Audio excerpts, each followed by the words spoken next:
आज आपके सामने एक बहुत ही सुंदर, खूबसूरत और सुशील अल्टीमेट सवाल आपके सामने है। मैं भी बिल्कुल एकदम अल्टीमेट हूँ आपकी तरह। तो चलिए शुरू करते हैं, ठीक है। देखो भाई, तो दी गई आकृति में तीन भुजाएं बराबर है, कौन कौन सी? BC, AC और AD। और एंगल ये 78 आपको दिया हुआ है, आपको निकालना है ADX ADX। तो इस सवाल को हम कैसे करेंगे? किसी भी कोण को मानना शुरू करेंगे।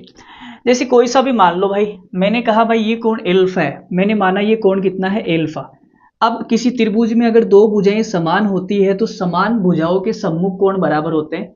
इसके सामने वाला एल्फा है तो इसके सामने वाला भी एल्फा होगा, ठीक है। अब देखो ये बाह्य कोण हो गया। बाह्य कोण कल मैंने आपको बताया था, ये एल्फा, तो बाह्य कोण कितना हो जाएगा? 2 एल्फा। बाह्य कोण क्या होता है? दो विपरीत अंतः कोणों के योग के बराबर। तो ये अल्फा अल्फा 2 अल्फा हो गया, ठीक है। अब देखो इस त्रिभुज के अंदर देखो ये वाली भुजा बराबर है, ठीक है। तो आप बोलोगे इसके सामने 2 अल्फा है तो इसके सामने ये वाला भी 2 अल्फा हो जाएगा, 2 अल्फा, ठीक है। अब बड़े वाले त्रिभुज को देखो, बड़े वाले त्रिभुज को आप देख सकते हो। बड़े वाले त्रिभुज को आपने कहा गुरुजी ये वाला तो अल्फा हो गया और ये वाला 2 अल्फा हो गया, ठीक है। यहाँ पे B है और यहाँ पे D है, ठीक है। यहाँ पे A है, तो ये वाला कोण कितना होगा?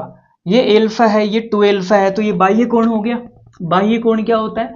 दो विपरीत अंतः कोणों के योग के बराबर। तो एल्फा और 2 एल्फा कितना हो गया? 3 एल्फा, ठीक है। तो मैंने कहा भाई ये कोण 3 एल्फा के बराबर है, ये 3 एल्फा के बराबर है। तो यहां से एल्फा कितना डिग्री आएगा? 3 का भाग जाएगा 26, 3 होता है 26 डिग्री। एल्फा कितना आ गया? 26 डिग्री। अगर एल्फा 26 है तो 2 एल्फा कितना आ जाएगा? 2 एल्फा आ जाएगा 26 दूनी 52 डिग्री। 52 आ गया। मुझे ये वाला निकालना है, तो ये पूरा 180 का होगा। 180 में से ये 52 है तो ये बचा कितना भाई? तो ये ADX कितना आ जाएगा? 180 में से 52 गया तो 128 आ जाएगा, ठीक है। 128 डिग्री। तो ADX कितना आ गया? 128 डिग्री। बहुत ही अच्छा सवाल था, बड़ा शानदार और खूबसूरत सवाल था। मजा आया होगा आपको भी। मुझे भी आपको बता के मजा आया, ठीक है। आपको भी 128 के साथ में मजा आया होगा। चलो मिलते हैं कल फिर। Bye, good night.